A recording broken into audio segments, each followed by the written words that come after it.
ইতিহাসের এক নির্মম অথচ তাৎপর্যপূর্ণ দিন ১১ জানুয়ারি, যে দিনটি 111 নামে বাংলাদেশের রাজনৈতিক ইতিহাসের এক অন্ধকার অধ্যায় হিসেবে চিহ্নিত। সেই দিনই দীর্ঘ নির্বাসনের যুগ পেরিয়ে পৈতৃক ভূমিতে পা রাখবেন তারেক রহমান। দীর্ঘ প্রায় ২ দশক পর শহীদ রাষ্ট্রপতি জিয়াউর রহমানের জন্মভূমি বগুড়ায় ফিরছেন বিএনপির ভারপ্রাপ্ত চেয়ারম্যান তারেক রহমান। এই আগমন কোনো সাধারণ সফর নয়, কোনো রাজনৈতিক কর্মসূচির সীমারেখায় বাধা ঘটনা নয়। এটি স্মৃতি, উত্তরাধিকার, আত্মিক টান ও শেকড়ের কাছে ফিরে যাওয়ার এক গভীর ও আবেগঘন প্রত্যাবর্তন। তবে এবারের যাত্রা আগের মতো নয়।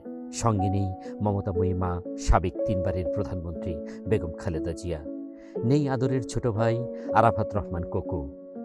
সঙ্গী হয়ে আছে কেবল একরাশ স্মৃতি, হারানোর বেদনায় আর না বলা কষ্টের ভার। তারেক রহমানের আগমনকে ঘিরে জেলা জুড়ে চলছে শেষ মুহূর্তের প্রস্তুতি। উৎসবের আমেজে মুখরিত হয়ে উঠছে পুরো বগুড়া।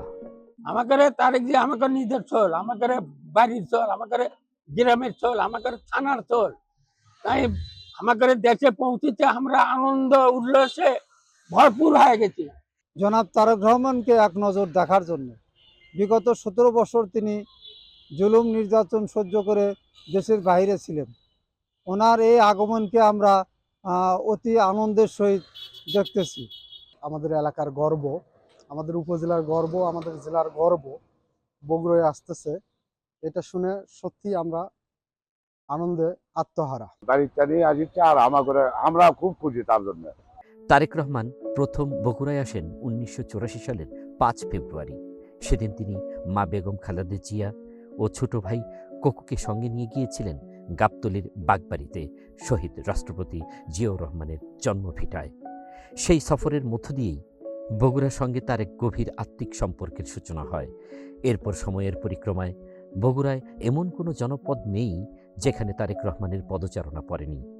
বিএনপি সরকারের আমলে তার প্রত্যক্ষ তত্ত্বাবধানে জেলায় বাস্তবায়িত হয়েছে অসংখ্য গুরুত্বপূর্ণ অবকাঠামোগত উন্নয়ন প্রকল্প, যা আজও বগুড়ার উন্নয়নের ইতিহাসে উল্লেখযোগ্য হয়ে আছে। ২০০৬ সালের ৩১ আগস্ট তিনি মায়ের সঙ্গে বগুড়ায় শেষ সফরে এসে শহীদ জিয়াউর রহমান মেডিকেল কলেজ ও হাসপাতাল সহ একাধিক উন্নয়ন প্রকল্পের উদ্বোধনে অংশ নেন। সেই দিনের একটি দৃশ্য আজও অনেকের স্মৃতিতে অমলিন, যেদিন প্রধানমন্ত্রী বেগম খালেদা জিয়ার গাড়ির স্টিয়ারিং নিজ হাতে ধরেছিলেন তারেক রহমান, পাশে ছিলেন ছোট ভাই আরাফাত রহমান কোকো। এটি ছিল একসঙ্গে তাদের শেষ বগুড়া সফরের স্মৃতি। এরপর সর্বশেষ ২৪ ডিসেম্বর ২০০৬ সালে তিনি আবার বগুড়ায় আসেন ছোট ভাই আরাফাত রহমান কোকোকে সঙ্গে নিয়ে। শহীদ রাষ্ট্রপতি জিয়াউর রহমানের উত্তরসূরি হিসেবে তারেক রহমান বরাবরই বগুড়ার মানুষকে নিজের আপনজন, আত্মার আত্মীয় বলে মনে করেন। হয়তো সেই গভীর আত্মিক বন্ধনের কারণেই মা ও ভাইকে হারানোর পর নিজেকে ফিরে পাওয়ার এক ধরনের সান্ত্বনা খুঁজতে দীর্ঘ নীরবতার পর প্রথম সফরের গন্তব্য হিসেবে তিনি বেছে নিয়েছেন বগুড়াকেই। আর আমাদের বগুড়াতে যে ওনার আগমন ঘটছে দীর্ঘ ১৭ বছর পরে, এটা বগুড়ার সন্তান জিয়াউর রহমান বগুড়ার সন্তান, তারেক রহমান বগুড়ার সন্তান, এটা বলার অপেক্ষা রাখে না যে বগুড়ার মানুষ যে কিভাবে প্রস্তুতি নিচ্ছে। আপনারা দেখবেন যে তাদের যে গাছের অবশিষ্ট ডাল সেটাকে তারা কেটে ফেলছে, পরিষ্কার করছে, রাস্তাঘাট পরিষ্কার করছে, সংস্কার করছে, তারা বাড়িঘর রং করছে।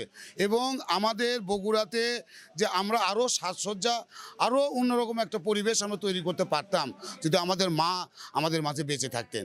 আমাদের দলের ভারপ্রাপ্ত চেয়ারম্যান, আমাদের শহীদ রাষ্ট্রপতি জিয়াউর রহমানের যোগ্য উত্তরসূরি জনাব তারেক রহমান, উনি তার পিতৃভূমি বগুড়াতে পদার্পণ ঘটাবেন।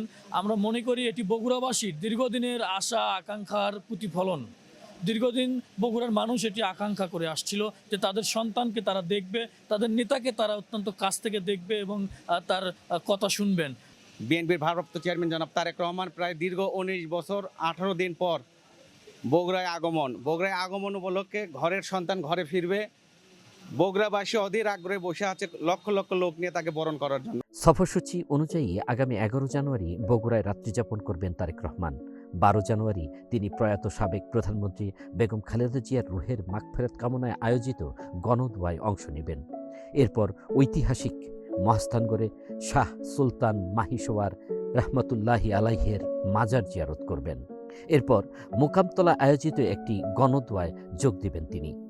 উত্তরবঙ্গ সফর শেষে আগামী 14 জানুয়ারি তিনি যাবেন বাবার জন্মভিটা গাবতলীর বাগবাড়িতে।